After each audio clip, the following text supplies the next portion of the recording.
This show will concentrate on one of the greatest institutions in the world. In order to get the real feelings and perspective of our sister, we went to her. A group was brought together with as many differences as likenesses, but held together by the common thread of the black experience. Another institution was added, Sister Lena Horne, who can, from first experience, speak about survival if you are born a woman and black in this society. Our woman has borne us, nurtured us, and saved our race, and in the process, she often got the worst of it. As a unique institution, the black woman remains.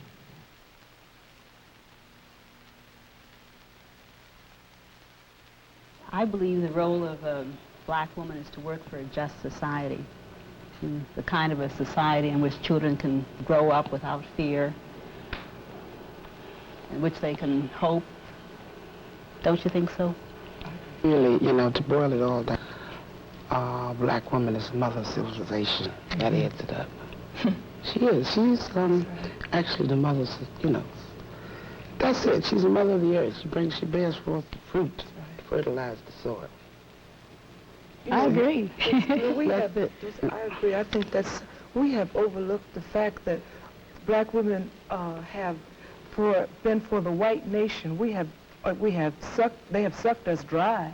That we have nursed the children, we have fed them, we have done everything, put all our energies, all our work into working for the white family. And now it's time for us to take all our strength, all the strength that Monahan says we have. You know, we're supposed to be the strongest women, but anyway, it's time for us to take all our strength, all our milk, all of that, and put it into working for the black nation. I'd like to touch on something here. I'm glad you brought this up. And I don't know what reaction this is going to get, because a lot of people jump at me when I say it. But unfortunately, all people in this country, black people and white people, are subjugated to the same system of media, are subjugated to the same systems of communication, are subjugated to the same conditioning. And that's something we definitely have to reckon with if we're going to ever get through any of this stuff. Moynihan, that's sort of the name that's associated with that word matriarchy, definitely has to be dealt with. I'd like to deal with him right, face to face. Right, right. I think that unfortunately, a lot of us, black men and black women, believe in the myth of that matriarchy. And I think that belief engenders a lot of negative things. Number one, it says that matriarchy is inferior to patriarchy, which is a whole thing right there. You see that patriarchy is a sort of natural or divine order of things, which is not so. Two, that black men have believed and internalized the myth of white womanhood in this country and Anglo-Saxon impositions, so that they place us in relation to where white women are. There's two things a woman, I believe, being a black woman and a very proud black woman, can do for a man, make him or break him. And then you take into consideration how the black man has been berated by the white man. His woman, you know, adequately couldn't have the luxuries of another woman born the same just like her. This man has to, you know, black men have stood by for a very, very long time and been humiliated by the, you know, the system. He can't get the job that this fella can get. You must understand that his wife might have to go on welfare. He has to stay in the humility of that. He has to watch the plumber duck if the welfare worker come in there. You understand me? He has always been like made to feel he's below the next man. So you must, all this you must come, you know, take into consideration. You know, now black men are learning, you know, that they're part. They're beginning to feel like a man. They're getting their dignity and their pride back. So he needs a woman to keep on pushing him. Vice versa, you know. When you say about, you know, in the system, this system has destroyed, actually, the black man. You know, because everything that we've ever done, there's no part of this country that you can say, if you touch that a black man didn't bring it in here. You know, everything that they built, they've never been able to share with it. I don't even want to hear that, you know. What society have done, just took our black men and destroyed their manhood. That's what they've done. Aid and abetted. I'm certainly not in disagreement. I'm in 200% agreement with everything you said. I think we all are. But mightn't it, excuse me, mightn't it be, you know, like, we understand that what the brothers are going through now, as you say, the cultural national, but mightn't it all be very revolutionary, and you might be the better woman for understanding that they, at this point, they need you to walk a few feet behind and get their manhood together. So if it takes that, then I'm going to do whatever the brothers need now. I mean, I've been doing a lot of research on slavery, and talk about wiping out and ripping off a people. They did it to the black man. They did it. And if it takes, at this point, a cultural nationalist say you got to walk 4 paces behind me, baby, slow. If that might be revolutionary, I'll do that. I mean, I'm going to do anything at this point that's needed. Is that revolutionary? How revolutionary is it if one half of us is in condescension and a kind of almost fear saying, walking 10 paces behind you, saying that in order for me to, quote, regain my manhood, maybe that's I have to deny you your right peoplehood. Now. No. Is that revolutionary? I think we I'm really have to explore if somebody that. really needs that, I don't. We just have to do whatever we need to do to help these black men. See, that says to me that you together. really believe that there has been this thing called a matriarchy that, as Moynihan I put believe it, we've been ripped off as a people. Black people have been ripped off. No, we haven't been ripped off. but you're not dealing with the internal thing that really... I take that back. Black people hasn't been ripped. Black people have been raped of every ounce of human things that's entitled and due another human being. Right. Do you know how we really can't get this together? And really, because to me, this is very alien, and we shouldn't be sitting here talking about defining something which has been defined for us. We should be about redefinition. And I don't particularly care whether I walk alongside, in back of, or in front of. That is going to have to be defined for me by my man. We know too well what our being is all about in the United States of Europe. We have to deal with that. That's why I started out by saying, are we talking about changes within existing systems? Because that's all we're talking about. We're talking about a black nation within a European nation. And if we have to deal with that, then let's redefine our own culture and stop being a subculture. Stop worrying about the man. That's deifying him. Who is the man? You know. I agree with you. Except, sorry, go ahead, Amina. No, I just wanted to mention in terms of cultural nationalism and what, brothers feel. I don't know, if it's all true that brothers would like you to walk 10 paces in back of them. But I do know that we do have a definite role. And until we play our definite role, they cannot play their definite role. And our roles are complementary. Complete and make perfect that which is imperfect. And that if we go about being the inspiration of the nation, and again, educating the children of the nation, and participating in the social development of the nation, that it would be no problem. And when we say we should not discuss things, we start out to discuss them. Like, why raise Moynihan if he's invalid? Don't raise him. Don't talk about him. I really believe this very strongly, that as much as we would all like to say that and struggle every day re-examining ourselves to do just that, that we are, unfortunately, very much a part of that dominant culture. It does affect us. Now, if it didn't affect us, we wouldn't be fighting crackers. And that's the truth of it. If it didn't affect us, we wouldn't get mad about what Mr. Moynihan writes.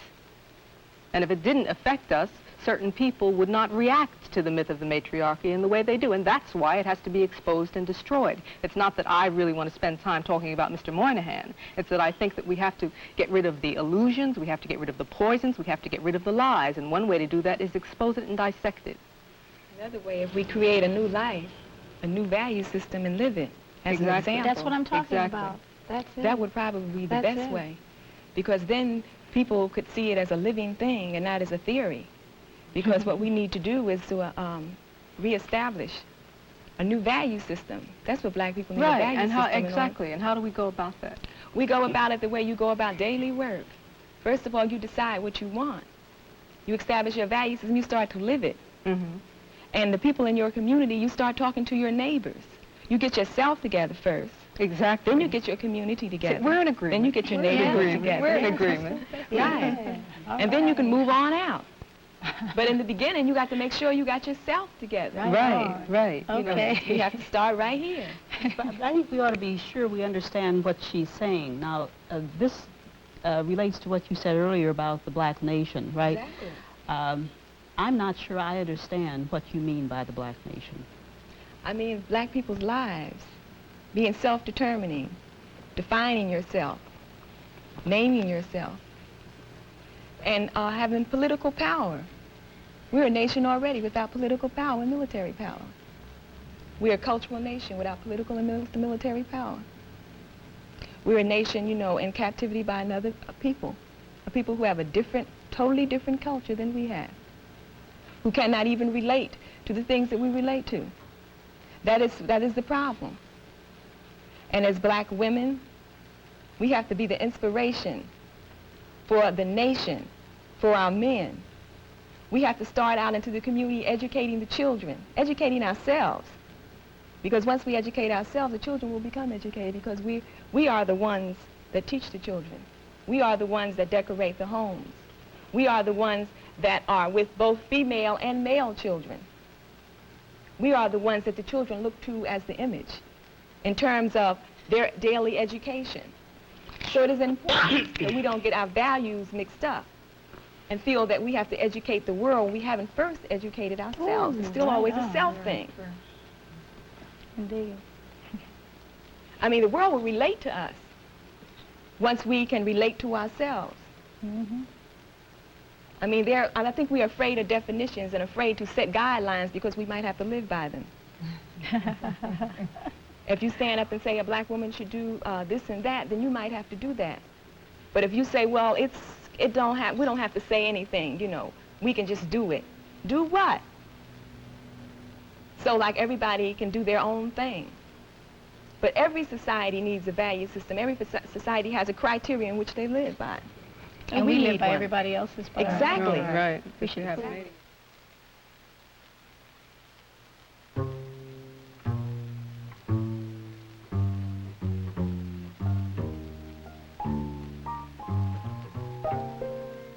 I'm a cotton field in the burning sun. I'm the lash of a wind when the day is done. I'm a mother taking her son from the ends of a road. What he's done, God don't know. I'm the pain my mama felt while she was breaking that corn. 'Cause the boss man made her work till the hour I was born. These are the hands that fix the food with a smile. For in my mama's lap, she rocked the boss's child. Do you want to see this line? Then listen to what I say. Do you want to see this line? Look in my face. I'm a soldier on a battlefield, far away from home, who's fighting for something he's never known. A ghost from my past guides me from day to day, and to know I'm going right keeps me on my way. Do you want to see this light?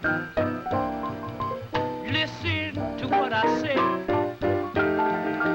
Do you want to see this light? Then look in my face.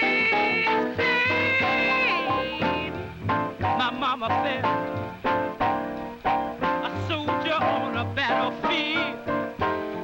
I am the last of a whip. I am that cotton field. But a ghost guides me from day to day. And to know I'm going right keeps me on my way. You want to see this land?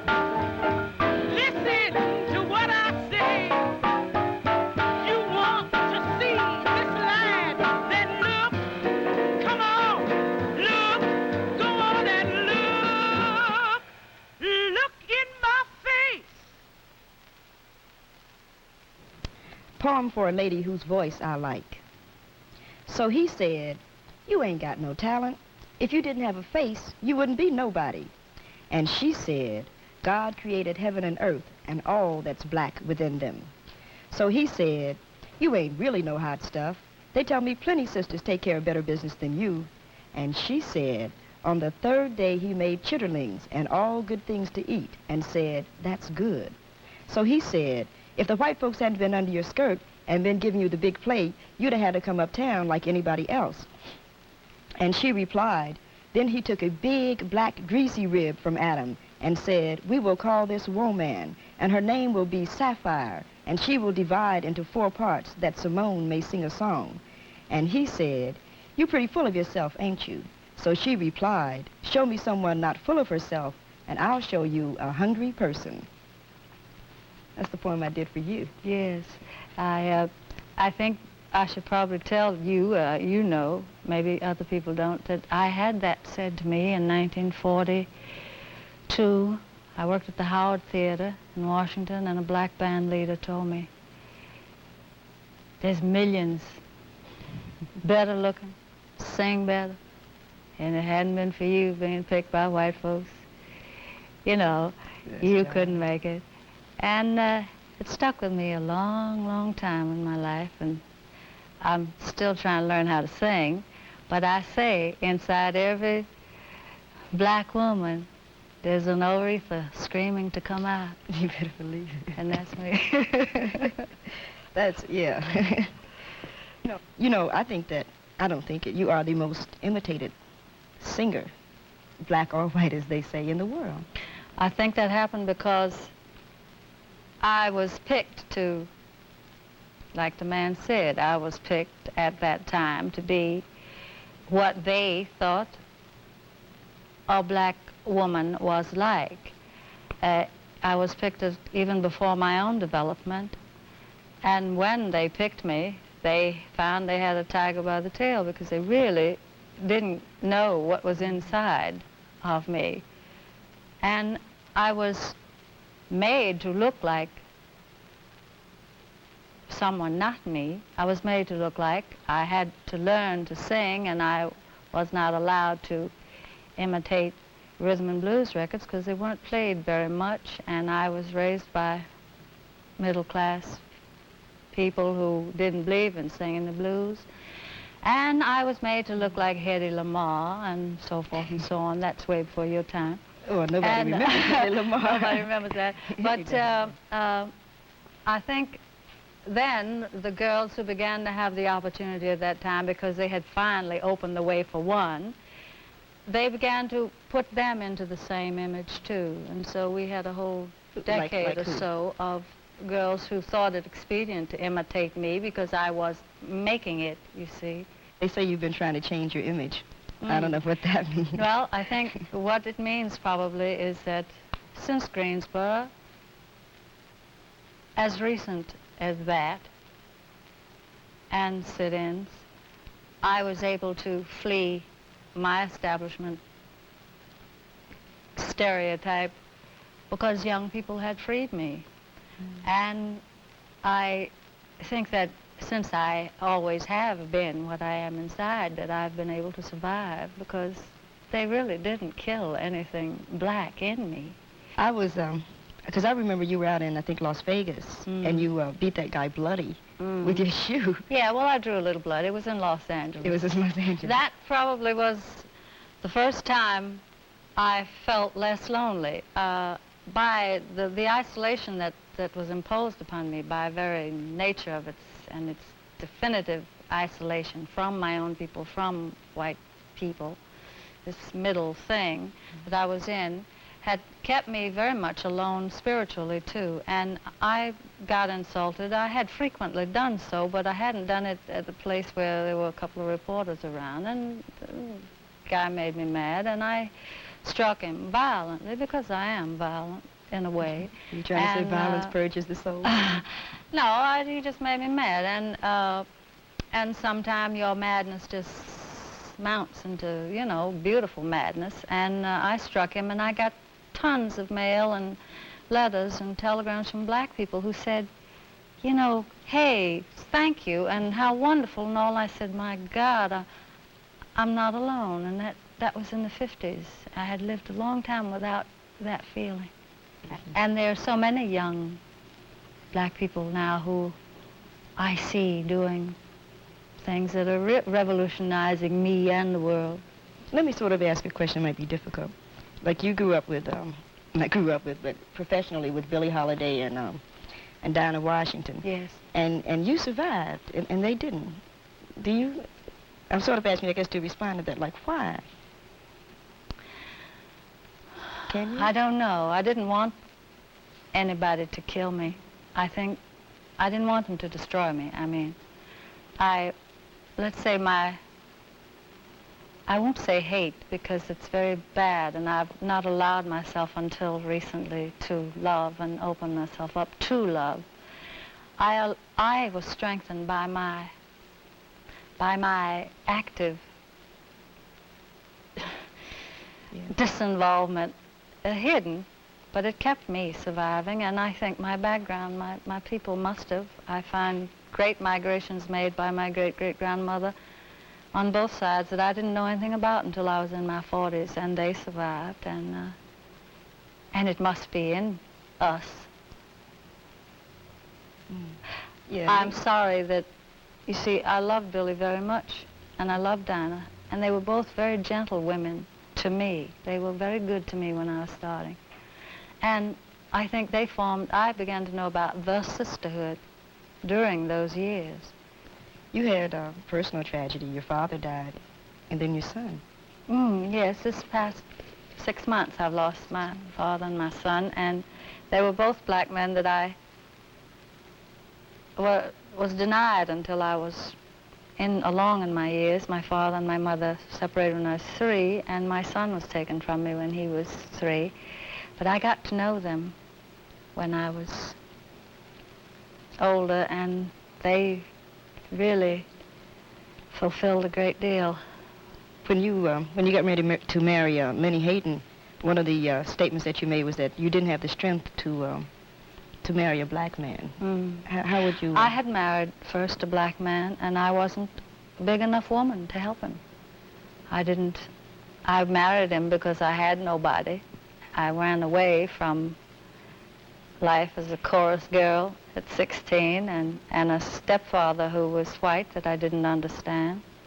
And then I found out how difficult it was for a black man to live at that time and to exist. And I failed him. I didn't know,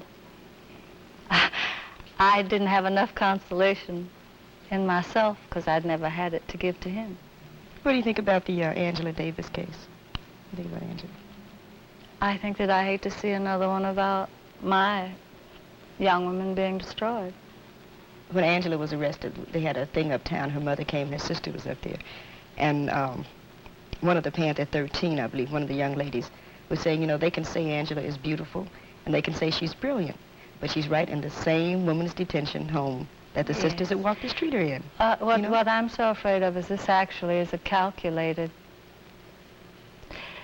genocidal move in many instances, because the threat of this kind of strength that these young people have, which may not always be comparable to the kind that our ancestors had, is so positive and so fearless that it frightens people. And I don't want to see this continued, but sometimes I worry that it's a concentrated, thought-out effort to not have a young generation so strong and so beautiful.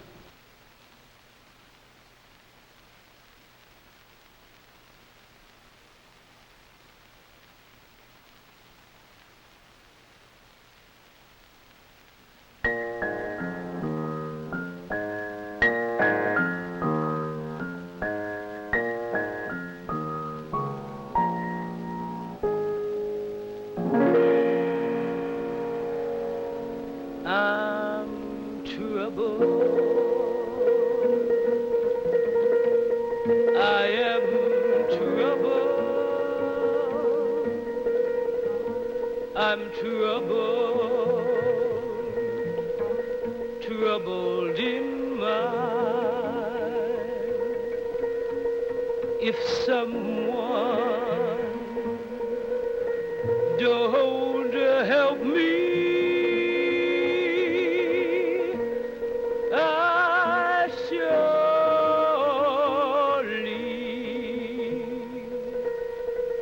will die. Trouble, I'm troubled in mind. Oh, trouble never leaves me behind. If someone don't help me, I surely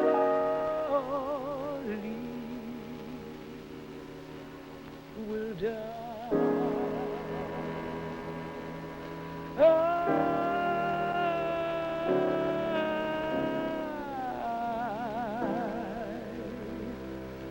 will die.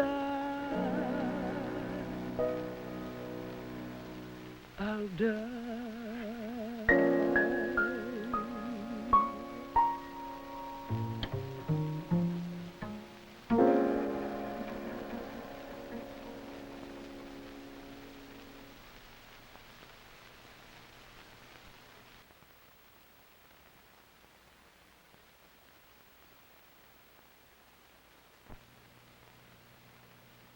I don't think, maybe all the sisters don't know what K building is.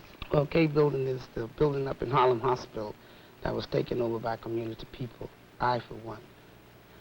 And the first time it ever was done, we're still fighting to keep control. But like we tell the doctors, we do our thing or don't be no thing. We blow it up. I mean that. I don't care if the CIA listed, blow it up, because it has to be a change, and people have to stand up, especially black people, for their principles. Because, other groups don't think that we have too many principles, that it's nothing really that we want, that we think is worth fighting for. We can always go over in Vietnam and kill somebody damn near look like us. But we never, have banned our resources and our dreams to actually get something constructive. We're always fighting somebody else's wars, fighting for somebody else's ideals. We never really want to fight for ourselves. That's why, as the sister was saying, the K building meant so much. This was something for our people, something we believed in, to the extent that we would have died right there. And for me, myself, it's the first time I ever had anything that meant that much to me. Those were drug addicts who wanted... Well, we opened it mostly because we took it. We had, just like you said, we went here, we went there, asking everybody, could we get facilities for adolescents? And every day you always heard, I'll call you, don't call me. So then one rainy evening we decided to go up there and take 2 floors that were badly needed in a community of 150,000 addicts. Because as the sisters here say, you get tired of watching your people die. So we took it. Well, we had a principle, this is what I'm saying. The principle is still there, and every day we don't relax. We keep right on so we can get it perfect. At least we're able, like she said, to save the children. And this is what we have to do. You have to save the children in order to save the race. I want to say something that some of you may disagree with, and that is, I don't think you can just work for black children. I think that the minute you start working on the problems of the black child, you find that you have to be concerned about all children, don't you?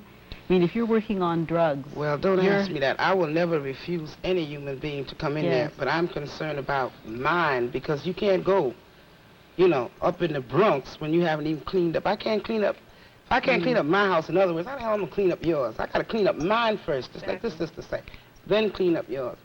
You know, because, like, drugs with us has been in our community for 25 or 30 years. Nobody really ever cared. You know, we have kids up there 13 years old, been on drugs 2.5 years. And the Board of Education haven't even missed them out of school. You know, like we say, they freed us 300 and some years ago, turned around 50 years later and gave us dope. You know, so I don't really go for, you know, for all of that about going across the river and doing something. I think we should stay on this side, try to do what we have to do for each other. I don't think that we can work just on our own problems unless we are concerned about the total society. And as a matter of fact, unless we go across the river too, and we're concerned about a lot of things happening in the world. This is a very small planet, and we feel the impact of these forces. I don't think that we can concentrate just on what you call the black nation, so long as we exist in America, which is a sick society. Don't you think we have to work on... No, I don't. You know, I really... I just wanted to define this as a difference of opinion. I appreciate everything you're saying, but quite often when people do not understand, they cannot relate. And I don't really think you understand what's going on in black communities. I think you're very comfortable. I mean, please... Go ahead. I think you're very comfortable sitting in your office and trying to be very community-oriented from your desk and in your plush, air-conditioned place. It's not very No, but you have to get... I would like to see your office moved to a rat-infested apartment. If I live in one of them roach-infested right, yeah, we've all known what it is. No, but I live there right now. I mean, I live there right now. But my point is you have to understand how the system operates in order to take it over and to make it more responsive to you. Now, there are ways of, and I think there are ways of turning programs around. I think all of you were involved in Ms. Fairfax, you know. Take a walk. Really. Pardon? Take a ride. I mean, really through Harlem. Even if you live there, go at 114th Street and 8th Avenue, then curve all up through there. You'll see how the system works. Indeed. You will see how the system works. And when we see, you know, professional people of our own race starts to work with that system, then we know, you know, where it's coming from. And a lot of us black people have to begin to learn that we are black, and that man will always look at us just as that. Regardless of how much he might eat with us and pat us on our back, he still look at us for just what we are.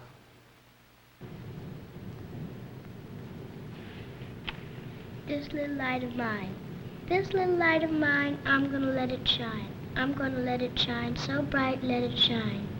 This little light of mine will burn so bright that not only my people, but all people will see it burn. Burn, baby, burn.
The Shrine of the Black Madonna here in Detroit is an interesting church for many reasons. First of all, it has a Black Madonna. Secondly, it celebrates a black theology. And third, it celebrates holidays in an interesting way, a black way, as it should be. Case in point, Women's Day, October 25th. Here at the shrine, the theme was New Directions for Black Women in the Liberation Struggle. Traditionally in black churches, there's a Women's Day, which has no relevance to anything that's important to black people. It's just a fundraising activity by black churches where women go out and try to raise as much money as they can. We are concerned with making the Women's Day a festival which symbolizes, points out, highlights the importance of black women to the church and to the total liberation struggle. What time is it?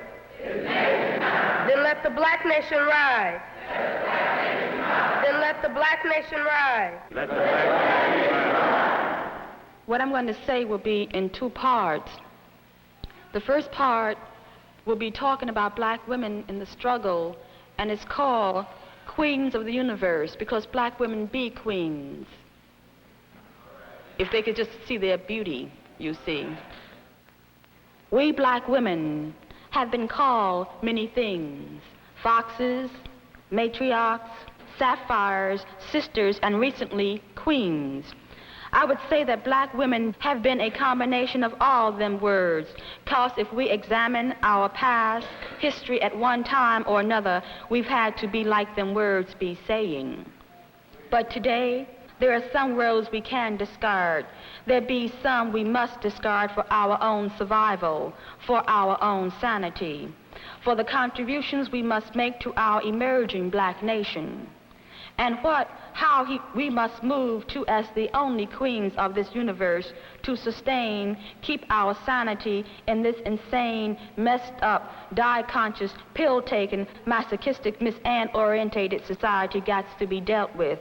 'Cause that's us. You all hear me? Us. Black women, the only queens of this universe. Even though we be stepping unqueenly sometimes, like it ain't easy being a queen in this unrighteous world full of Miss Anns and Mr. Anns. But we steady trying.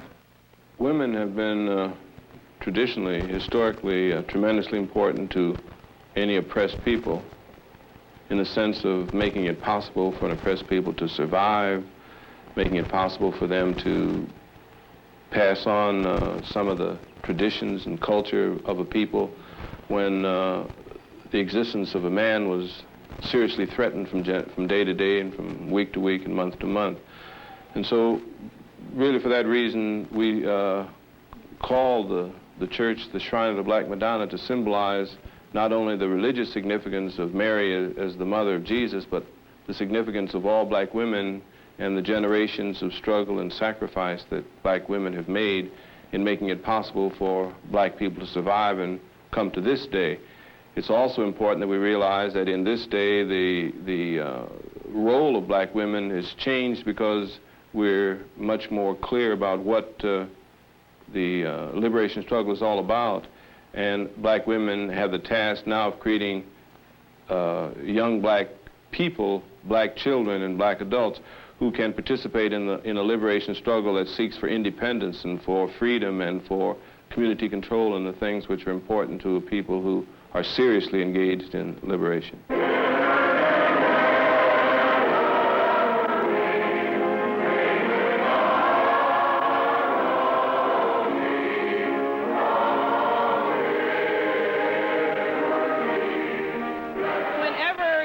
Speaks of revolution, we don't have to say that revolution, what are we doing now trying to change things? We didn't just wait until now to start trying to change things. That evening, the women put together a festival that spoke to the church members about blackness and history of black revolution. Recognition was awarded the most interesting presentations, and a soul food dinner was served. A black celebration for Women's Day and a black church, the Shrine of the Black Madonna. This is George Martin in Detroit for Black Journal.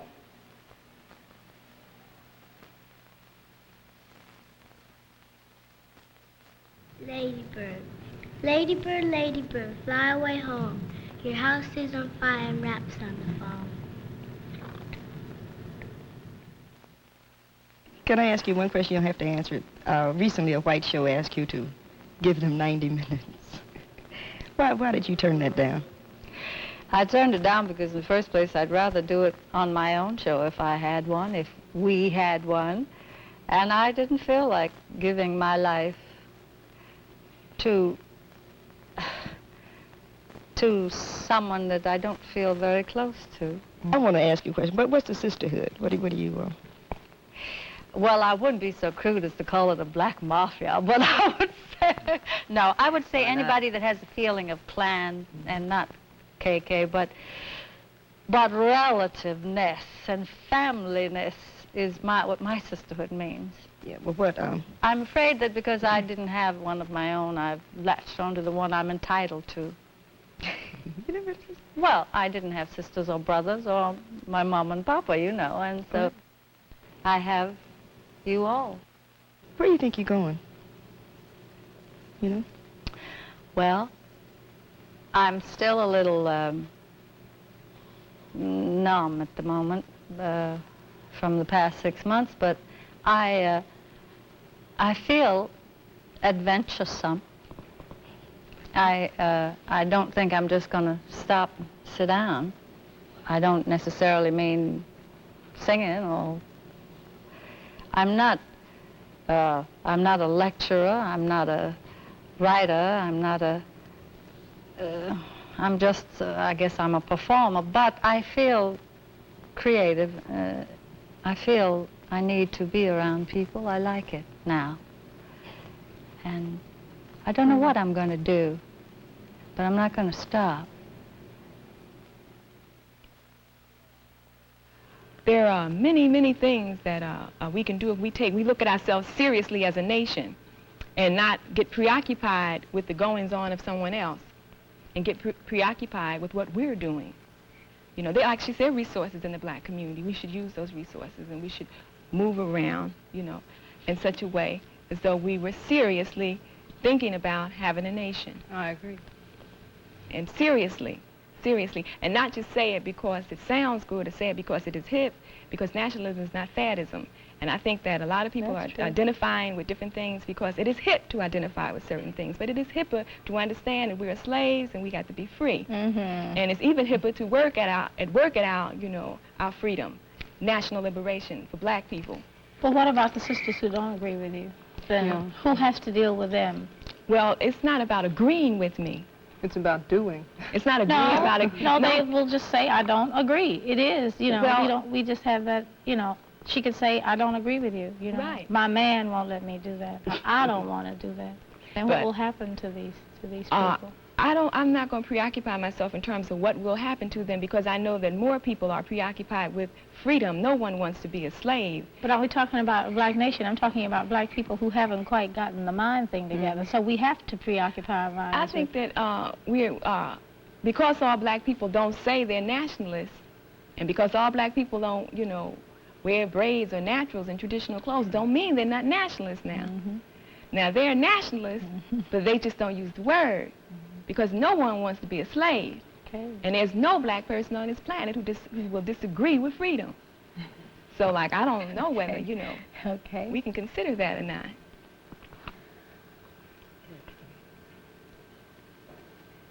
What you're saying is then that that many people will be working on things from different perspectives, be working on the problems of freedom from in different ways. Exactly. Sure, they'll work on, people work at the level they can understand. Because they don't understand certain levels does not mean that they're not nationalistic. It just means they're not conscious enough to understand certain levels of what's going on. But that is your job. If you were conscious enough to understand it, then it is your job to make sure that those who understand one will understand two. And that is the job of, you know, the conscious nationalist. And Imam always says that if you're a nationalist and you're talking bad about someone else and you're not doing anything to, you know, to get them where you think they should be, then it's you. Because you're that hip, then you should be hip enough to change them.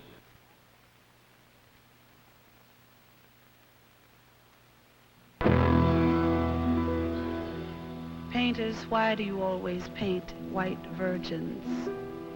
Don't you know there are beautiful black angels in heaven also? Painters, paint beautiful black angels.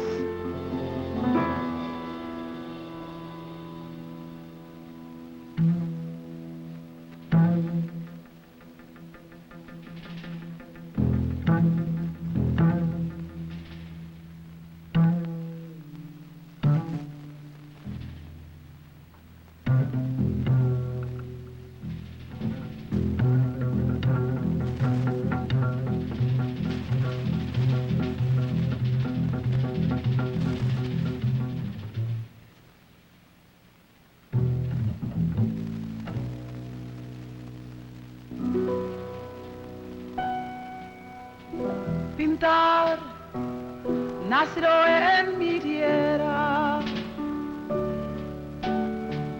con el pincel extranjero. Pintor que sigues el rumbo de tantos pintores viejos. Aunque la Virgen sea blanca, píntame anhelitos negros que también se van al cielo. Todos los negritos buenos.